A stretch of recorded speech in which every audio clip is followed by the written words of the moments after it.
are on the Blackwater in Essex. Tide's making, the barge is out there on the water, swinging to the flood. And I'm really looking forward to sailing this barge this weekend because Blue Mermaid sails entirely without an engine. There is no power, and therefore the tide is king and the wind supplies some useful backup. That's what it's all about. We've got real skilled people operating the boat.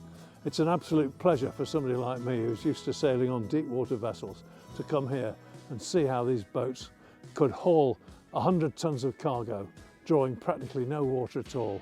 It is a revelation. And this one, because she doesn't have an engine, doesn't have to fill herself up with nonsense, she can carry cargo too. And sometimes she does. So, here we go.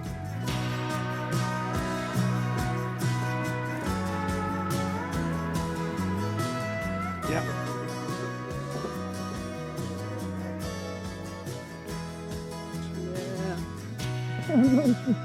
And you.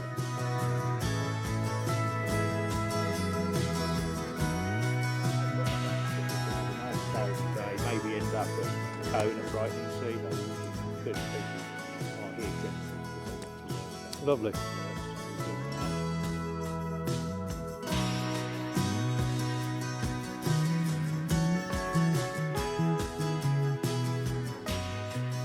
here we are at the stern. The first thing to note, I know some of you have sailed on barges before, so forgive us if we're repeating anything, but the most important thing to always remember when we're underway is the safe place is behind the horses. So this is the main horse here. Well, we've had a comprehensive briefing and we're about to get underway. At the moment the mooring's foul, which is not surprising with the wind and the tide as they are, but when that's let go, all sorts of stuff's going to happen. There's going to be a bit of mainsail let out, the brails will be eased and the sheet will be pulled on, the mainsail will appear, the topsail will get hoisted.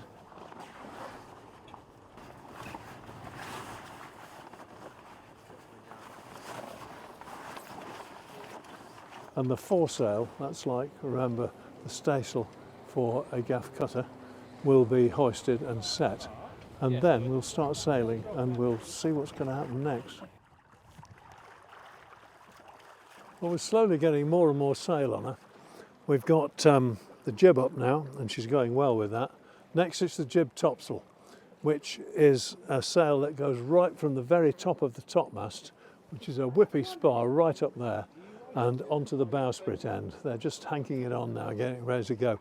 We've had to set up a running backstay to the topmast head to support the pull of the jib topsail. Otherwise the whole thing goes pear-shaped up there and it's not very nice. On a windy day you can even pull the topmast down. So that's what we're doing there. So we're having a lovely sail. It's just like a summer holidays really. So gentle.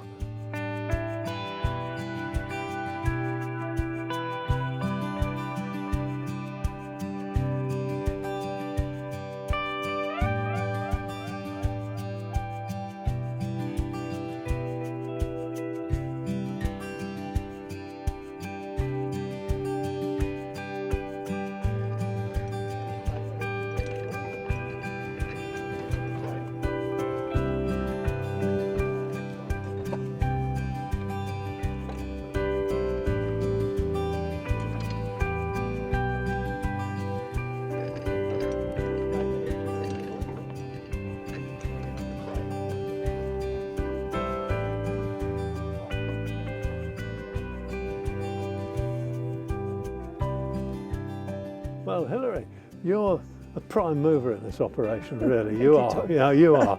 And you've been on this barge from the get-go, and before that you've been working around the Essex rivers in sailing boats forever. And nobody knows it better than you. I know they don't.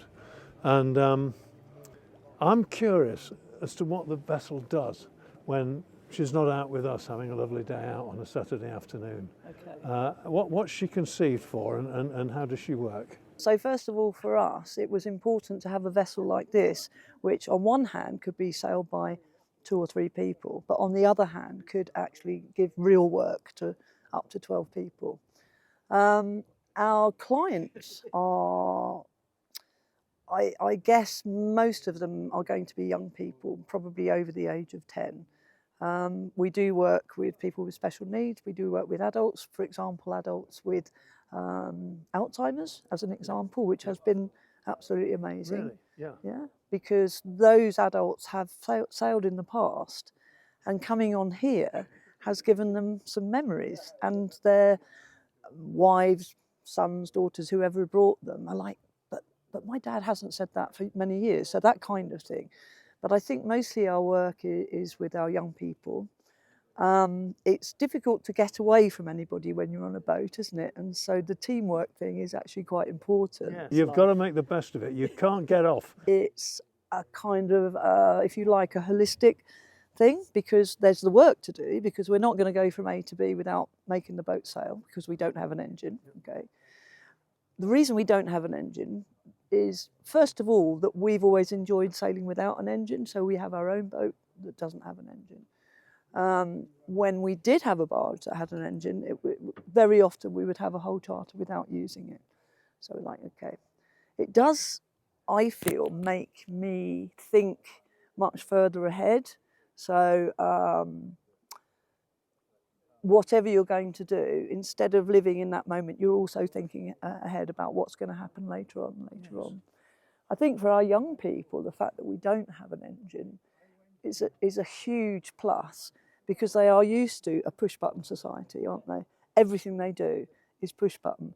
On here, they're doing actual work, real work, and they actually usually feel really proud of themselves. They've just set a sail. Yeah. Oh, wow, they did it. They did it on their own, maybe with somebody standing by to help if they need it. And it's remarkable how very, very quickly they learn the basics. So when we do, as an example, if we do a safety brief before we get underway, we're giving them an awful lot of knowledge at the same time. But actually, the minute they start doing it is when they start to remember. And that's adults as well as children, to be fair. Yeah. So the idea is to get them away from, to an extent, the very modern stuff that's all about engines, electrics, the internet, all of that kind of stuff, and being with nature. Because being engineless is all about the weather, isn't it? The tide and the weather. Yes. And it gives people a little bit of calm, I think, unless it's incredibly windy when it's not calm, to work with nature. I think for me that's really, really important. Well, Hilary, that's absolutely brilliant. That's wonderful work that you're doing here. Just keep it up. By the way, Tom, I'm still learning, okay? So Every am I. day is a learning We all day. are.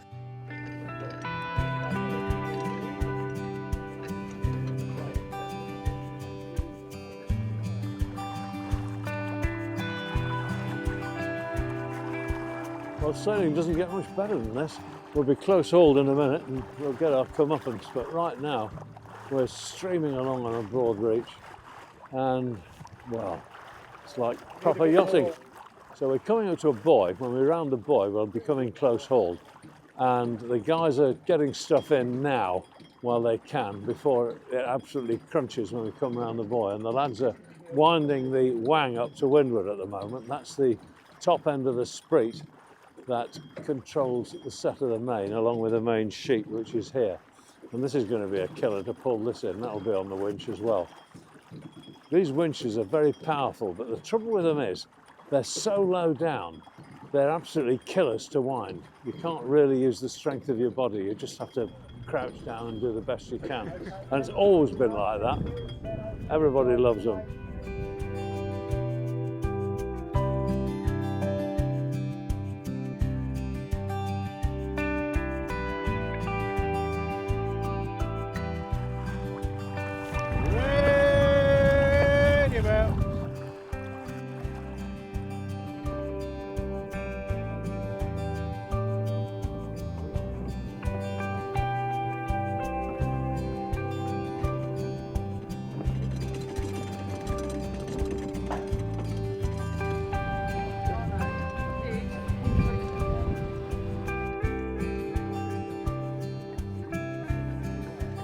I've been watching you leaping around. You're obviously a natural sailor, but it's not what you do for your living, is it? No, I fly a desk for my living, and I design warehouses and the insides and what they do. And it's So how do you come to be on here? What's in it for you? You know, well, I've dabbled around in sailing for too long to be dabbling, and I you know, so over the past couple of years I've been really trying hard to get more and more involved. And on a course I was on a couple of years back, I met a gentleman, and he was a barge skipper, and we got chatting about it. He said, "Oh, you should come along." And so I started coming along in the winter where they were doing maintenance, and started, because I'm really interested in how they all work and how we maintain them, how we put them together. That's a really important part of it to me. And then following summer, went aboard Pudge and Centaur, which are the Thames Barge Trust barges, and started to learn the ropes on there.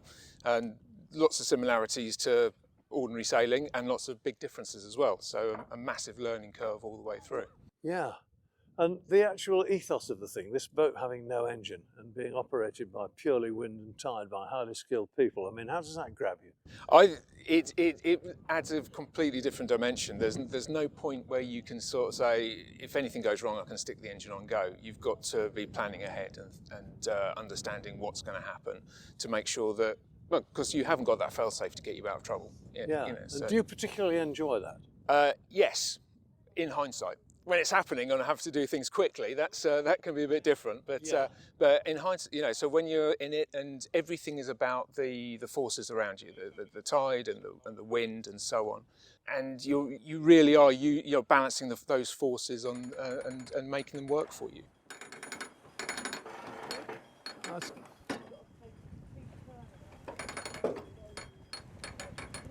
So, Diggory, you're the mate on here. I am, yes. I've been watching you whistle the guys around the deck. It's all very impressive, and you seem as if you're born to it. But actually, you're a West Country man, aren't you? I am, yeah. And a gaff rig sailor. I am, relative newcomer to barges. Yeah, I spent a lot of time, 20 years, sailing traditional boats in the West Country and around the South Coast, and pilot cutters and sailing trawlers and the craft of the West Country. And barges had somewhat eluded me, it has to be said. But I've known Richard for 25 years. We used to work together at the Curden Trust when I was skipper of Duet and Richard ran the Xylonite. So we've known each other for a long time. And then the meeting of minds a couple of years ago, when it became apparent that Richard was thinking about, you know, his future and my future, and it all seemed to coalesce quite nicely. Yeah. So yeah, and the opportunity to sail. Richard's always been a bit of a hero. He's you know, he's an old-fashioned sailor of the proper sort. Yeah. And I watched with interest when Blue Mermaid was being built. You know, everybody I think was kind of struck by the idea that an engineless barge built in the 21st century was, if anybody was going to do it, Richard was going to do it, and so here we are. And the experience is remarkable. I mean, obviously the opportunity to work with somebody as traditional as Richard is, and with a vessel that is as geared up as it is to be run as as an original fashion as possible, is something that I wasn't going to let go by, and it's deeply rewarding. And it's nice because at the end of the day, it's not machismo. We do it without compromise because it has to be done like that. So whereas many vessels, you end up using the auxiliary quite a bit because it's more convenient, or because the party need that to happen for the purposes of the schedule and whatever. Whereas we set off from the word go, we're not going to do that because we haven't got that option. So we're always sailing with maximum efficiency. We're always looking for a little bit more out of the barge because we gain a bit now and it's in the bag for later. So you know, if we're working to weather, we don't sail as if we're racing, but with that same mentality that everything we can gain, every barge length we can gain to weather is something in the bag for later on. Yes, I see. Yeah, I mean, Nelson's great maxim was he was lose not a moment, wasn't he? Yes. Grab it when it's on offer. It's there, yeah. And we're constantly, it sort of sounds like we're desperate opportunists, but not we're at all. Always looking for that. How will this help later on? And at the end of every day, it's very much the consideration of not just necessarily tomorrow, but the day after that, and the skill involved in sailing the barge around simply on a day-to-day basis is one thing, but also then planning ahead as best we can so that we're able to get back to our mooring on time without the engine, without that fail-safe fallback option of just being able to donkey it for a few hours, and it does raise the game. You know, I'm cerebrally far more engaged with the barge than perhaps I would be with a vessel with an auxiliary, and I think that's the point, really. What about the gear on here compared with the gear on the boats that you and I have known? It's so different and so much the same. They're funny things. They do, for me, the evocation is the same sort of thing as Ericsson's Four Masters, that it's a sailing machine. It's a big steel machine with a lot of physical machinery on board it, and you've still got the artistry of the sailors' rope work and the heaving on lines and all of the nature of sailing rig being an art rather than a science. But it's kind of then bolted down with all of this. I mean, they are in fact labour-saving devices, but all of these machines around the deck. And we in the barge community, we talk a lot about, you know, they really are the sort of ultimate development of the very specific sailing vessel for a very specific purpose. And they existed here because of the topography and because of the geography and because of the economics that meant that this was still a good solution. Yes. And in many respects could still be a good solution. Essex still doesn't have, you know, a strong road network to the coastal communities. They're all still served by winding little roads, and arguably could still be served very well by sailing barges. And in a post-carbon future, you know, there's something to be said for the way in which these craft were able to operate. The harsh reality is that perhaps the economic climate we're in at the moment, nobody seems to have the luxury to try and do something in a way that may be less. It's not even unreliable, but it's less predictable than the network they're used to. And I think, I mean, we've discussed at length one of the issues now. The world, of course, is all international logistics are all containerised, and actually a barge would lend itself quite well to a couple of containers, but it would have to be quite a different barge to this one.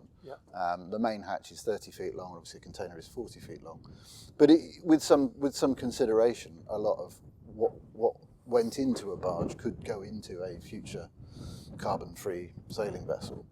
But the shortfall, if you like, is and what makes Blue Mermaid so special and the whole experience so viable is the idea of the boat and her landscape. So she is unashamedly a Thames sailing barge, and they evolved to operate in the Thames estuary. They did historically go coastwise. We know that they went down to the West Country. We know they went down to the Solent and up to the Tyne, but they're not well suited for that. The Spreet rig is brilliant in flat water, in sheltered water, where we're surrounded by mud. We've got strong tides, but they work very much in our favour. This sort of thing in the West Country would be a different proposition, and you know, the Spreet rig isn't a great proposition for deep water sailing at all. We can't refit. The centre of gravity is relatively high. There are all sorts of considerations, but given where they were built to operate and how you know exquisitely refined they became over 250 years for being in this part of the world, there's no reason why they couldn't still be viable in this part of the world. I'm a astro-navigator of the old school. Yeah. I can navigate by the stars. And when I was a young man, that's what we had to do. If you were crossing the Atlantic, there was no other way. Yeah. Now, of course, we have GPS. We know where we are to the width of the vessel most of the time. Then we were content to be within 2 miles of our position. Yeah. And that was quite all right. And if it was 20 miles sometimes, well, you made the best of it. But the interesting thing is that today, you can never sail like that again, because there's always a GPS tucked away somewhere. Yeah. And the fact that it's on board at all, that's the difference. And I think that's... And what you've got here is no engine. Yeah. And that, No exactly engine. that. It isn't an option. So we have to go at it with the mentality. I mean, and Richard and I have a similar mindset. You know, we want, as far as possible, we would like to live understanding what those guys who did it before us were doing every day. And obviously they had a different world with different pressures and different external considerations than maybe we do. But to just be in that moment, it is quite mindful, to use the zeitgeist. You know, you have to be focused on this, and you can't really be focused on anything else. And sometimes that comes across. Folks say it's a little bit taut. You know, we're kind of we're always very keyed up.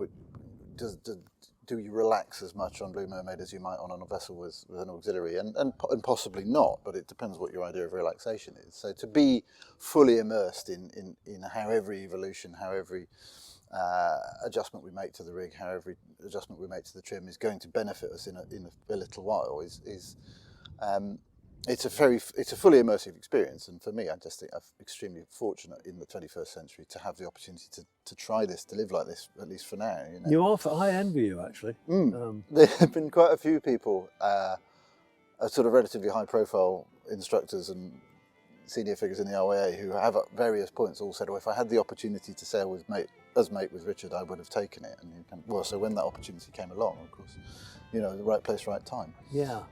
But it does feel very much like a complete logical culmination of everything I've been aspiring to until now. I bet it does. I bet it does.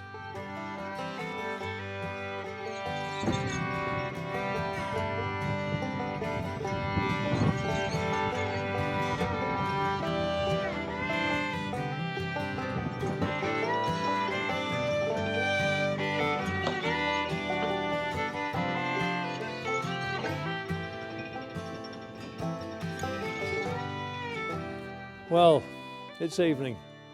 We're anchored in the River Colne, going up to Colchester, the heart of Essex. And we've had an amazing sail coming in here up the river. The wind wasn't kind to us. It came and it went and it headed us, and just watching the way this wonderful barge tacked into the river against the ebb was a revelation, really. She just did it, you know. It would have been the most difficult thing for any boat to sail in. And she did it. Great big 100-ton barge with lee boards and huge rig, just sailed in here almost like a dinghy. And part of that's due to the extraordinary skill of the skipper, Richard. But it's just the boat herself is just so full of soul. These vessels are unique now, and to sail one without an engine in the waters for which she was born has been an absolute privilege.